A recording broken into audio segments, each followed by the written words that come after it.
শরীরটা খুব ক্লান্ত লাগতেছে, যাও না একটু শরবত বানায় আইনা দাও না খাই। ठीक है। আনতাসি। নাও।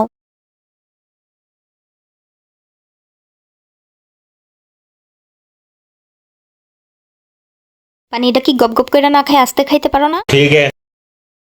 ঠিক আছে ভাই, আস্তেই খাইতাছি। এই যাও রে বেটা, শয়তানি ছাড়া কি আর কিছু মাথায় আয় না? হ্যাঁ, আমি কি চা দিছি খাইতে? পানি যেমনে খায় হেমনে খাওয়া যায় না? ठीक है। তাইলে তুই খা। আস্তে খাইলেও দোষ, জোরে খাইলেও দোষ। A few moments later. বাবা রে বাবা, এটা কি বউ না আর কিছু? আমি দিলাম আধা গ্লাস পানি, আমার দিছে এক বালতি পানি।